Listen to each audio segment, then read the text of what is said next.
औज़ुबिल्लाहिमिनश्शैतानिर्रजीम बिस्मिल्लाहिर्रहमानिर्रहीम। अस्सलामुअलैकुम ख़वातीन व हज़रात, मैं हूं आपका होम्योपैथिक डॉक्टर रिजवान साकिब और आपसे मुखातब हूं शमा होम्यो क्लिनिक लाहौर पाकिस्तान से। आइए आज बात करते हैं नमूनिया के बारे में। नमूनिया आमतौर पर आपने देखा है कि ये बच्चों में और बूढ़ों में ज़्यादा देखने में आता है। असल में नमूनिया एक लंग्स की इन्फेक्शन है जो फेफड़ों के अंदर इन्फेक्शन पैदा हो जाती है, उसकी वजह से होता है। और बाद लोगों का ये ख्याल है कि ये ठंड लगने से होता है। ठंड लगने से नहीं होता, ये जर्म्स का सांस के ज़रिए से अंदर जाने से होता है। अगर एक साइड पर लंग्स में अगर है तो एक फेफड़े का अगर हुआ है तो उसको हम कहते हैं सिंगल नमूनिया या नमूनिया, और अगर दोनों साइड इन्फेक्शन हो गई है तो उसको डबल नमूनिया के नाम से जाना जाता है। तो नमूनिया की अलामत क्या है? आमतौर पर अलामत में बच्चों में तो ये होता है, बच्चे थके हुए रहते हैं, बच्चों को सांस लेने में तकलीफ़ होती है, बच्चे खांसी करते हैं, और बाज़ दफ़ा यह है कि ये चेस्ट में पेन होने की वजह से वो बहुत रोते हैं, और इसके साथ यह खाना पीना छोड़ देते हैं, सुस्त हो जाते हैं, और नींद उनको फिर कम आती है, सांस की घुटन होती है। ये तो वो अलामतें हैं जो बच्चों में महसूस की जा सकती हैं।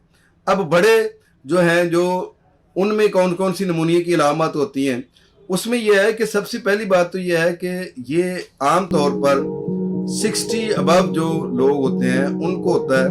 और नमूनिया आम तौर पर जिन बच्चों में या बड़ों में कुव्वत मुदाफ़त की कमी होती है उनमें होता है।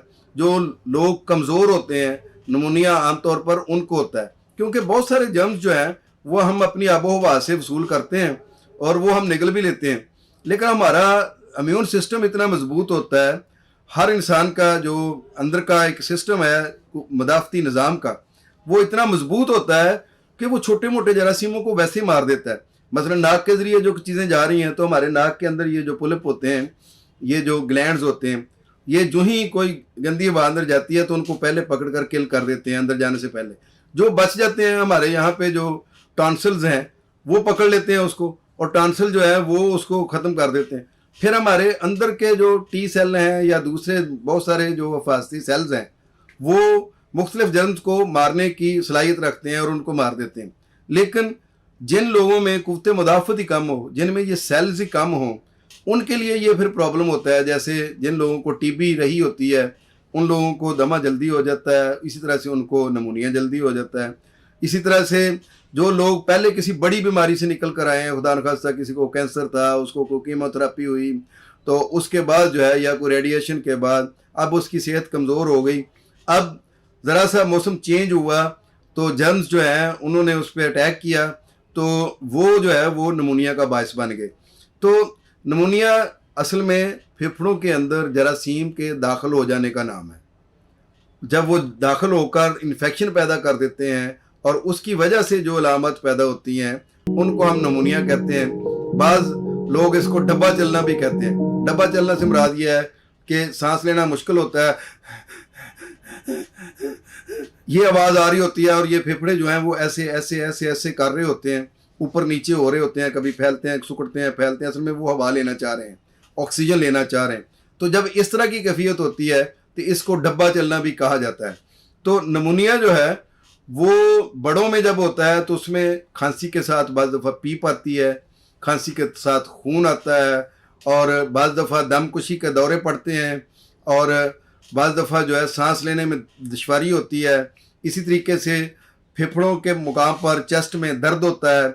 और ये वो सारी अलामत हैं जो नमूनिया के तौर पर आती हैं। इसके अलावा बुखार हो जाता है, थकावट हो जाती है, कुछ खाने पीने को दिल नहीं चाहता है, कमज़ोरी बढ़ती चली जाती है। तो ये वो सारी अलामत हैं जो नमूनिया की वजह से पैदा होती हैं। अब नमूनिया का इलाज क्या है? तो देखें, नमूनिया के इलाज के लिए हमारे पास होम्योपैथी की नंबर ऑफ़ मेडिसिन हैं, लेकिन अकॉर्डिंग टू सिम्टम्स ही दी जा सकती हैं। जैसे अगर खून आ रहा है तो फास्फोरस 30 में दें आप, उससे जो है वो खून भी आना बंद हो जाएगा, खांसी भी ख़त्म हो जाएगी, कमज़ोरी भी दूर हो जाएगी।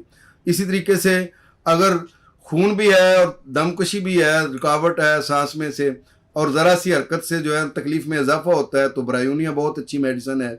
इस तरीके से अगर बलगम भी बहुत ज़्यादा आ रहा है, सांस भी रोक रहा है, तो खांसी भी बहुत ज़्यादा है और साथ खांसी के साथ उल्टी भी आ जाती है, तो इसके लिए हमारे पास एपिकाक बहुत अच्छी मेडिसिन है।